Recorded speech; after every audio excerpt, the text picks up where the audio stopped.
देखें, सबसे पहले ये कि जो सारी माएँ सुन रही होंगी उनके लिए मैसेज है कि सबसे बढ़कर ये कि वेट लॉस जो है, जब आप ब्रेस्ट जो प्रेगनेंसी में आपने वेट गेन किया होता है तो आप जब ब्रेस्ट फीडिंग करती हैं तो आपका वेट लॉस होता है। शायद ये सुन के बहुत सी माएँ जो हैं वो ब्रेस्ट फीडिंग स्टार्ट कर दें।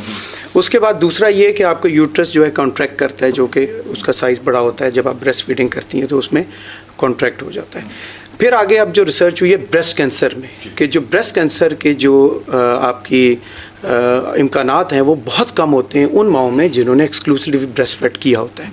फिर डायबिटीज़ है, फिर एलर्जीज़ हैं, आर्थराइटिस है। ये सारी बीमारियां जो हैं उन माओं में कम होती हैं जो अपने बच्चों को ब्रेस्ट फीडिंग करती हैं।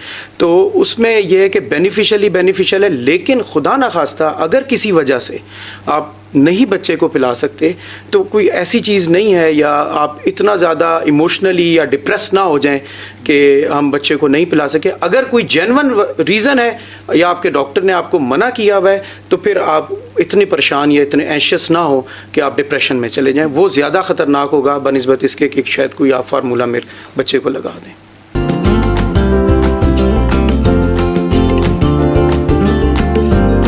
देखें, उसमें एक तो ये बहुत अच्छा सवाल इस हिसाब से है कि हम मदर्स की डाइट पे, जो ब्रेस्ट फीडिंग होती है, डाइट पे रिस्ट्रिक्शन कर देते हैं।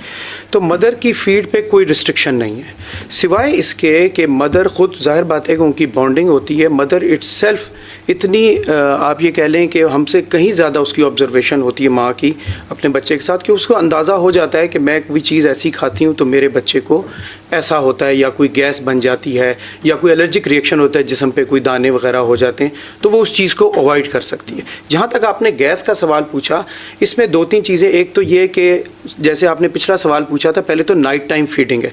अगर आप सारी रात बच्चे को फीड कराएंगे, ख़ासतौर पर 6 महीने से ऊपर के बच्चे को, तो गैस फॉर्मेशन बहुत ज़्यादा उसमें होगी। एक तो नाइट टाइम फीडिंग 6 महीने के बाद आप कम करें। उसके 3 रीज़न ये भी हैं कि एक तो ग्रोथ हार्मोन रात को रिलीज़ होते हैं, ग्रोथ में बेहतरी आती है।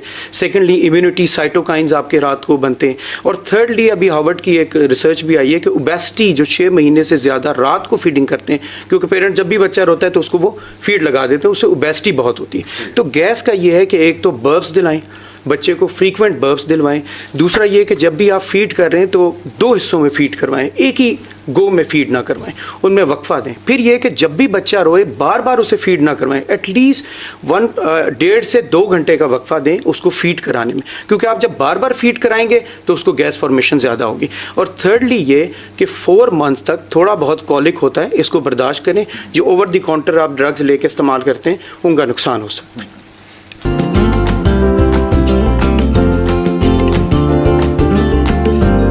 इसमें देखें, एक तो EPI प्रोग्राम हमारा रन कर रहा है और ये बहुत अच्छा प्रोग्राम है। इसमें कुछ वैक्सीन्स हैं जो कि गवर्नमेंट लगाती है, कुछ प्राइवेट में इजाफी वैक्सीन्स भी हैं, और उनमें टाइफॉइड वैक्सीन, खैर अब तो ये गवर्नमेंट ने भी इस साल से इनिशिएटिव ले लिया कि टाइफॉइड इंक्लूड कर दिया।